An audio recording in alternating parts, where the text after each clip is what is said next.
back to my channel. It's Barwaaqo AKA Keeping Up with B, and in today's video I'm basically going to share with you guys a little story time about an incident that happened to me not long ago. Go get your coffee, go get your little tea, and let's dive into this video. So at the start of lockdown, as we all know, all the shops were getting closed off. My shop was part of one. Like I said to you guys, I work in Greg's. So they called me one time and they was like, yo, like, you don't have to work no more. I decided, obviously, there was nothing else to do other than Netflix and social media and all of that. As some of you guys might be aware, House Party was then popping. Like, there was loads of people on House Party. And I don't know if you guys know, if you guys don't know about House Party, it's basically this app where you can communicate with anyone around the world. Like, you would obviously make friends with them and you could just talk to them, but obviously no face, there's only what's it called, they can only hear your voice. So I used to go on there every single night, like just catch banter with people, you know. It was just something to do in it. Like, obviously I rinsed out Netflix, I rinsed out shows to like watch movies. So I thought House Party was a great idea. This is when the problem started. One night I decided to go on House Party with my sister. We found ourselves in a room with, there was a couple of Somali girls and a couple of Somali guys. We're just there talking to them, you know, Adi, blah blah. And then this random, what should we call him? Mr. Gold Digger. That's his name. Okay, Mr. Gold Digger. That's the name of the person that I'm not on here to bash anyone. Do you know what I mean? Just saying my experiences. This is where Gold Digger tried to speak, but obviously because it was overcrowded, I couldn't really hear what he said. So he swiped up and he messaged me and he was like, "Can I talk to you in private?" So this is when I was like, okay, say no more. So I went out of the room. We decided to go on our own little room.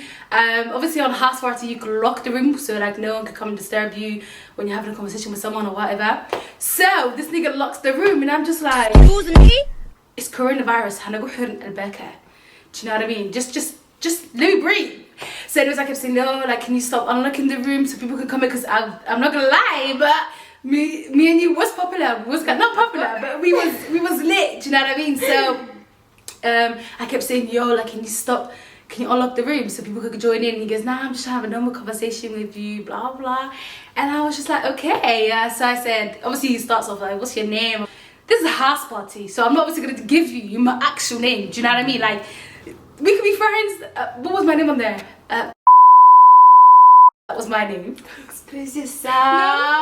So on that night, the conversation was just flowing back and forth. We're getting to know each other. He was asking me personal questions. I was asking him personal questions. And then I was just like, yeah, like, you know, I'm about to go to sleep, so I'll speak to you soon. Like, I'll see you on this app. So a few days later, I see him and he's on the app again. So he's there, you know, waving at me. And obviously, then I think when was this? I think it was during the afternoon, but I only used to go on House Party during the night. Anyways, 2-2s, I see myself in the locked room again.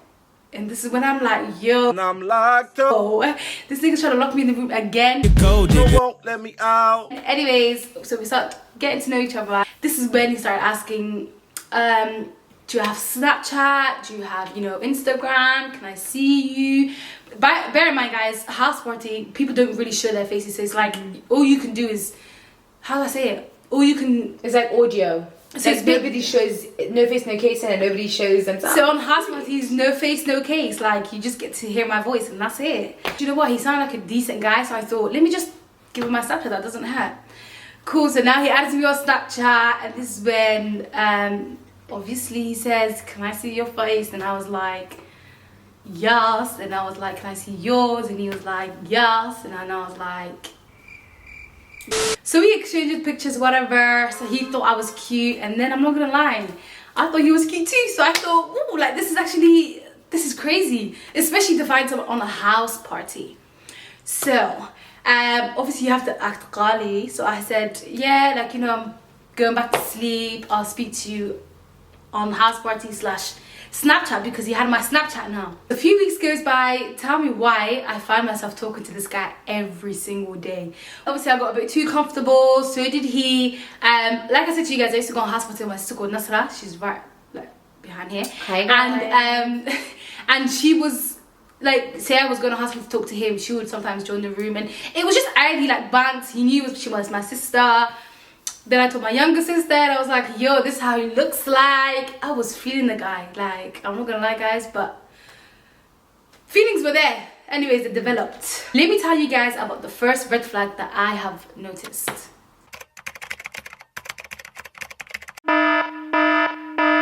So, when I got to know him, obviously he was telling me how he lived in London and then his family moved to Kenya, and he was there. He said he got stuck in the whole quarantine. You know, when you weren't allowed to fly out. So he was like, I'm stuck in Kenya, but I'll be coming back to London. He wasn't exact about where he lived and where his location was. Is it London or is it Kenya? Like, you tell me. Do you know what I mean? So the second red flag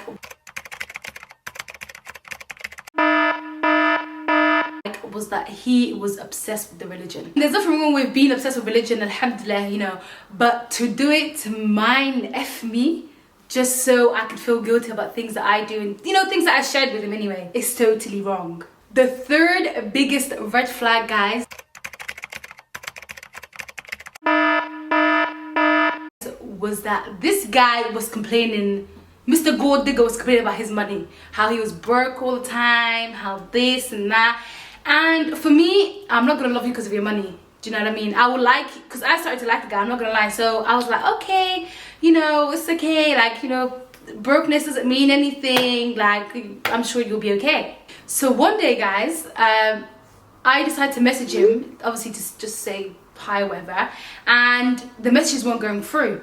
So I thought, wait, what's going on? Like, is there something that I'm, like, did he block me? I'm not gonna lie, I was a bit everywhere. Did he block me? Did he delete me? What's going on? 12 hours later, he decides to message me and he says, I broke my phone. And then I was like, oh my God, like, okay.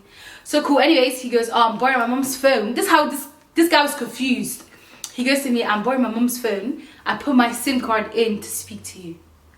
So at this point, guys, I started to feel, and I shouldn't feel like that, but I was like, oh, like, bless him, you know, we're probably not going to be talking every day, like, this is going to be, you know, at first I wasn't deep in it too much, and then I thought, oh, like, talking only once a day, when you're talking to the guy every day, it's a bit weird. And also, guys, I didn't like the fact that his mum was probably able to see the messages that was going between us, because it's evident, like, we ain't trying to do that. Imagine talking to a guy every single day, but now you only talk to him, like, once a week. So obviously then, and obviously I've developed feelings, he's developed feelings, so I was just like, oh my God, it's a bit sad. Me being me, guys, I thought Miss Barwaaqo, the superhero, was gonna help you. So one time we were just talking and I was just like, oh, is there any chat, like, is there any way I can help you? At first, I'm not gonna lie, he was like, no, like, it's fine, you know, my dad's gonna do this, my dad's gonna, and by the way, his dad doesn't live with him, so it was just mad. So he's like, my dad's gonna help me, like, don't worry, blah blah. Cool. So I was like, okay, that's fine, because he was keep saying like, no, you don't need to help me, it's okay, blah blah. I said, okay. And then how does this guy, Mr. Gold Digger, go missing for 2 weeks? Like, he decides to just call me 2 weeks after. When he was talking to me, he was just like, oh, like, I'm really struggling. Like, I'm offering you help, but you're saying no, but you're still telling me that you are struggling and you're broke. Now, looking back at it, I feel like he was just trying to manipulate me. Every single time we'd have the chance to speak on the phone, he would just bring up, I'm broke. And I'm just like, okay, like, you were telling me this every time we talk on the phone. Can we not just talk about, like, ourselves? So 2 2s now. Me being very nice, I thought, you know what, let me just send you money. So I said to him, yo, like, I'll help you out, I don't mind. I can, you know, and guys, I like the guy too. So I was like, you know, I can help you out, it's okay, blah blah. He was like, okay. So me being dumb, I decided to send a little bit of change. I'm not talking about big money, but, you know, just a little bit anyway, just to help him out and get him back on his feet, because I feel like the gold digger needed that. So the first time, like I told you guys, I sent him a little bit of change, thinking, you know, I can help you out, blah blah, cool. He was a bit happy. He was like, oh, thank you. He was quite grateful, I'm not gonna lie. So he was like, oh, thanks, I'll pay you back, blah blah blah, all of this bonus he was talking about. And then I was like, okay, cool, you know, like, it's alright. I can see that he's appreciating the money. So now someone gets a bit too comfortable and he's like, oh, can I ask you for another favor? What? Child. Anyway, so He said another favor. And I was wearing AirPods then, yeah, and I was just like, wait, say that again? He goes, can I ask you for another favor? I said, yes, honey, ask me. The guy goes, he just started to make up his another story, man. And he was like, I need this and I need that, and I'm gonna pay you back and this and that. So then I was like, in my head I was like, am I a bank account? Oh digger, don't be finessing me, please. I beg ya. Anyways, this is when I decided to send him. I helped him again. So I thought, oh, there you go, I'm helping you. This was during Ramadan too, so I thought, oh, that's a little sadaqah, like, you know, it's okay, like, just give it to him. That's okay, I'm helping someone out anyways. Because I didn't want to lose him, guys. I don't know, I'm just so down, but I felt like, I was like, oh, I can't give you that much, but I can give you this much. And then he was like, yeah, like anything would help, it's all right, blah, blah, all of this, all of that. So when I sent him the money, this guy, Mr. Gold Digger, decides to ghost for a whole month. When I mean a whole month, I haven't heard true, your child, your near, your nah, nothing. Ghost mode. I was in a ghost mode. Ghost mode back with chilling. Yes. So this was me, guys. Trying to call him. Call. I kept calling. Even though there was only one thing good thing, I was still calling 500 times that day because obviously there was feelings there, guys. But I just wanted my money back. I don't want anything else, love. I just wanted me money because that amount of money, I could do a lot with that money. Do you know what I mean? I didn't tell this to anyone. When I was sending money, when I was talking to him, well, obviously my sister and I knew that I was talking to him, but I had no idea that, like, they had no idea that I was sending money to him or anything. So this man, I come to my sister and I say, yo, I need to tell you something. That's how did you feel the first time I told you? well, I remember you came up to me, you're like, oh, Nasra, what would you do if you send a guy this amount of money? So yeah. And my reaction, I was like, baby girl, I don't even treat myself like that. Imagine sending someone that kind of money. I was like, no. So true. I was like, if a guy came to me and asked me for that money, I would have been like, straight up, sorry, I'm not your ATM machine. Please I ain't a bank account, honey. Do I look like a bank account to you? But he's a gold digger. So this is when I told Nasra, and then no, I didn't tell her. So I obviously said to her, or would you ever send a guy money if you like the guy, this and that? She said no. Cool. I asked my other sister, and she said no. But by that time, I still sent the money. So regardless of what they're telling me, it's basically just eating me inside. So this is when I just opened up to Nasra. And I was like, sis, I have been given money to this guy that I've never seen eye to eye. So this is when he finally decides to unghost me. I think he must have unblocked me or something because the WhatsApp's going fine.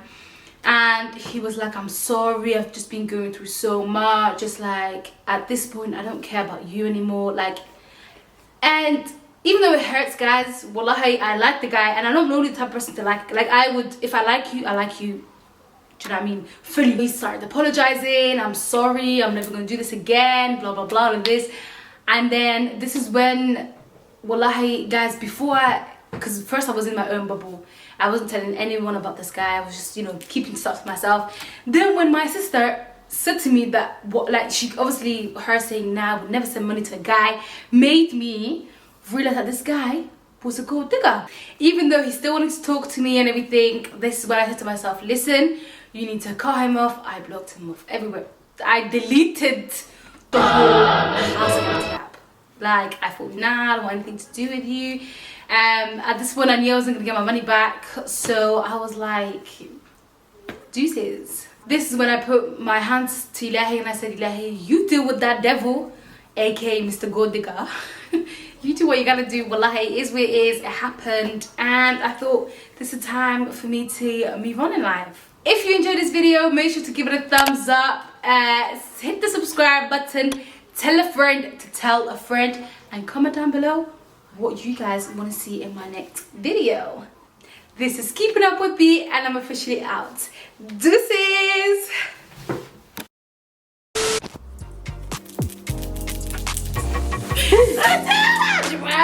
No, you have to do. Okay, stop. خلاص, ma, leave it. You made me laugh. Watch this like. I don't give a fuck. For a CEO. Okay.